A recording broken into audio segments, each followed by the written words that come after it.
Hi Fusion fans, welcome to another maintenance tips and hints session. Today we're going to be looking at changing a tube, getting that tyre back on safely, quickly and easily. So we're out there cruising along and yep, that flat's happened. So we want to make sure with our spares we have our tyre levers, our tube, and today we're going to be using CO2 canisters. What we want to do is start opposite the valve with our tyre levers. So with our tyre levers now, we're putting it underneath the rib section here and we're getting that straight into the tyre beading. So that's our first one down. Next one we're coming just a few centimetres away from it and then pushing down. This is really our first step. We're just going to keep repeating that, okay?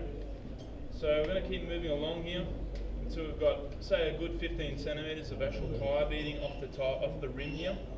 I'm going to flip that tyre lever around, and then what we're doing is just rolling that tyre beading off with that tyre lever. Okay, this is our first part. We're taking the tube out. I'm going to pull that tube out and find the cause of that flat.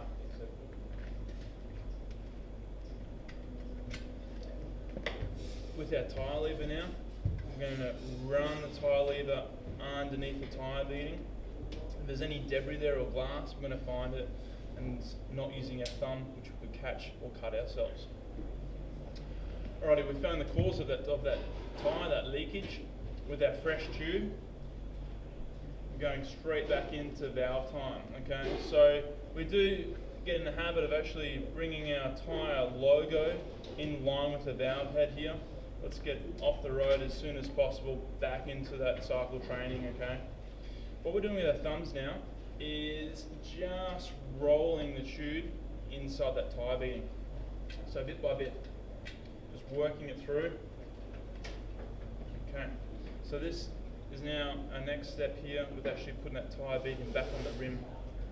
We're starting back at the valve here, and with that, we're just rolling it through. With our valve head, we're just pushing up and down, making sure it's actually seated underneath the beading of that tyre. And then all we're doing now is rolling. So our technique and our method is just rolling with our palms, not our fingers. You get a bit more leverage with our palms now. Okay? So just rolling this across. We're going to get to a certain point here, it is going to get slightly firm. Yes, you can use your tyre lever at this point, making sure the tyre lever is on the rim and not the tube. This may cause a pinch effect.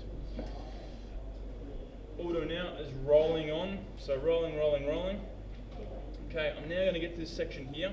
Now if you notice, I've actually got a little bit of tube here sticking out.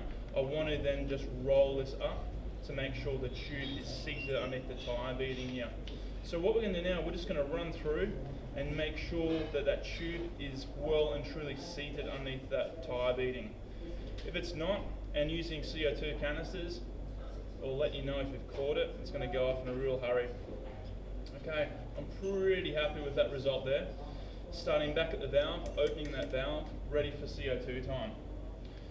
With our CO2 chuck and head, we're now going to be threading it through here. We're going to get to a certain point, it's going to get firm. This is now a quick twist. If I delay that, I'm going to get CO2 and disperse all over my hand here, okay? So that's locked, ready to go. Next section now, straight on. So we've checked the tyre beading, we're absolutely 100% safe and confident to inflate this tyre.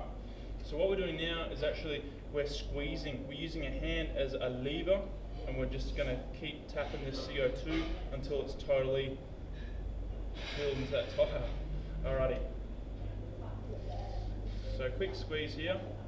So I'm just drip feeding that CO2 into there now. Okay.